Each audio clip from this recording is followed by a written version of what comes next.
আমরা 3 ভাই, হুমায়ুন আহমেদ, আমি, আমার ছোট ভাই, বাসায় একটা মাত্র শার্ট, বুঝেছো? হুমায়ুন আহমেদ এই শার্ট পরে বেরোলো, কিন্তু কাজকর্ম করে ফেরত আসছে, তারপর আমি সেই শার্ট পরে বেরোলাম, কিন্তু কাজকর্ম করে ফেরত এসেছি, বুঝেছো? আমরা এইরকম জীবনের থ্রু পার হয়ে এসেছি। রাইট? ক্ষতি হয়েছে কিছু, কিন্তু ক্ষতি হয় না, ঠিক আছে। আমি যেরকম কষ্ট করছি, আমার থেকে আরো অনেক মানুষ আরো অনেক বেশি কষ্ট করেছে। বেশি তো লাগে না, অল্প দিয়ে তো জীবন চলে যায়। তাহলে এত টাকা উপার্জন করে আমি কি করবো? আমি অন্য কিছু করি, আমি বই লিখি, আমি কবিতা লিখি, আমি গান শুনি, আমি গান গাই, আমরা নাটক দেখি, ছবি আঁকি, আমরা চিন্তা করি, বই পড়ি, কত সফিস্টিকেটেড কাজ করা যায়। আমি তো মানুষ, রাইট? আমার জীবন তো তৈরি হয় নাই টাকা উপার্জন করে সেই টাকার উপরে বসে থাকার জন্য। কি হয় টাকা উপার্জন করে? কাজে তোমরা জেনে রাখো, তোমাদের টাকার দিকে তোমাদের খুঁজতে হবে না। তোমরা দেখবা, তুমি যদি ভালো হও, তোমার পিছনে টাকা খুঁজে খুঁজে চলে আসবে, বুঝেছো? যখন নাকি নতুন মিলেনিয়াম হয়েছে, তখন পৃথিবীর সমস্ত জ্ঞানী গুণী মানুষ বসেছেন, বসে ওরা চিন্তা ভাবনা করেছেন, করে ওনারা একটা কথা বলেছে, খুবই গুরুত্বপূর্ণ কথা। কথাটা কি?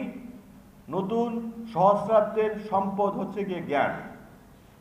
ওনারা কিন্তু বলেন নাই নতুন সহস্রাব্দের সম্পদ হচ্ছে গিয়ে কয়লার খনি, সোনার খনি, হীরার খনি, লোহার খনি, ইলেকট্রনিক ইন্ডাস্ট্রি, সফটওয়্যার, রবট। বুঝেছো? ওরা কিন্তু সেটা বলেন না। আমাদের সম্পদ হচ্ছে কি জ্ঞান। তার বানাটা কি জানো? তার মানে এই যে তোমরা ছেলেমেয়েরা এখানে বসে আছো, তোমরা যদি ঠিক করে লেখাপড়া করো, তোমরা সবাই একটা করে সম্পদের খনি, বুঝেছো? তোমাকে কেন হইল? এখন তো পকেটে টাকা থাকাটা সম্পদ না, পকেটে থাকাটা ঐশ্বর্য না। ঐশ্বর্যটা কি? মাথার মাঝে তোমার জ্ঞান আছে, তুমি তাহলে সম্পদশালী।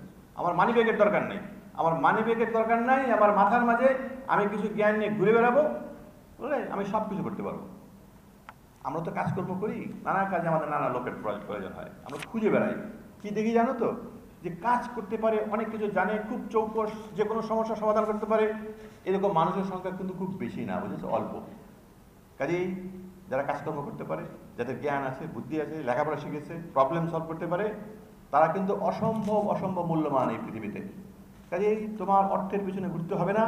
তুমি ঠিক করে লেখাপড়া করো, তোমার যে জিনিসটা জানার দরকার সেটা জানো, যে জিনিসটা শেখার দরকার তুমি শিখো, তোমার সমস্ত ঐশ্বর্য তোমার হয়ে গেছে, বুঝেছো? এটা হচ্ছে কি ফান্ডামেন্টাল জিনিস।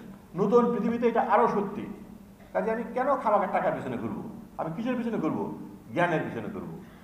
কারণ আমার যদি জ্ঞান থাকে, বুদ্ধি থাকে, কাজ করার ক্ষমতা থাকে, স্কিল থাকে, আমার সব আছে। পৃথিবীর সব দেশ আমাকে নিয়ে টানাটানি করবে, আমার নিজের দেশ তো করবে।